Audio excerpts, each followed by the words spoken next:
Board of Supervisors meeting, I said this is likely to be the beginning of a long-term relationship, whether or not this project proceeds. And you're not getting started off on a particularly good foot.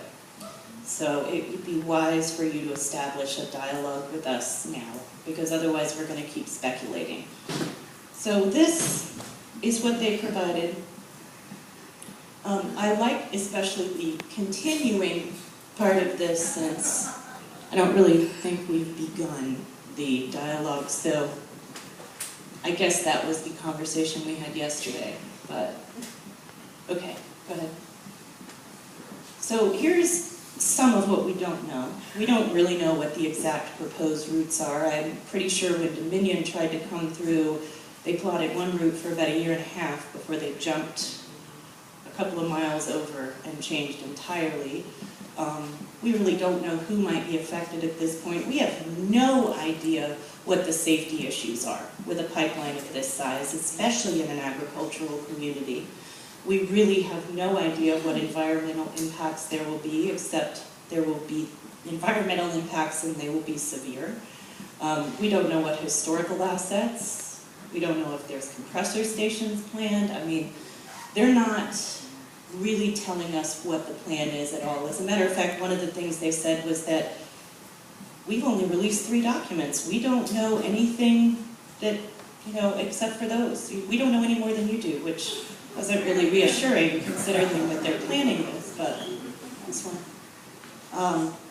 This is a list of property owner concerns and potential impacts, and there's a paper copy of this if you want to take it with you out in the lobby.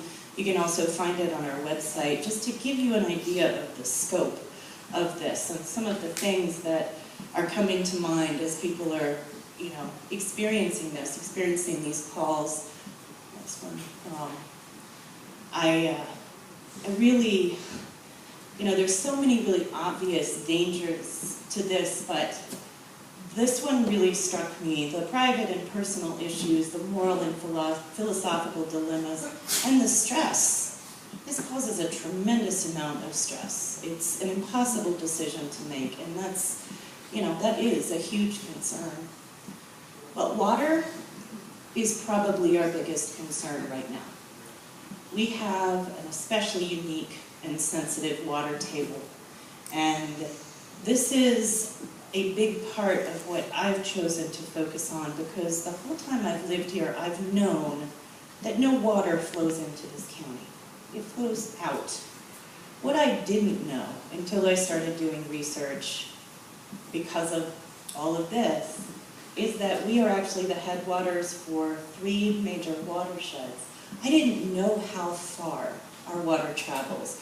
I didn't know what would happen to people downstream if our water was compromised. Our water is pristine right now. That's its official qualification, and there is no way this could be built without harming our water system.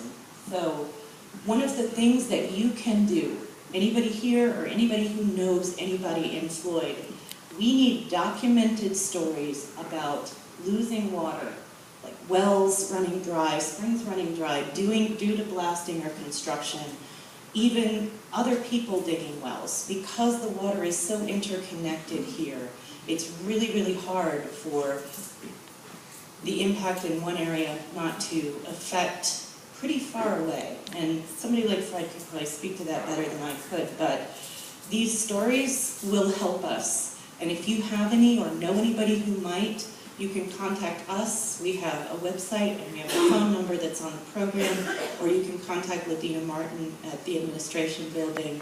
This will help any of these stories.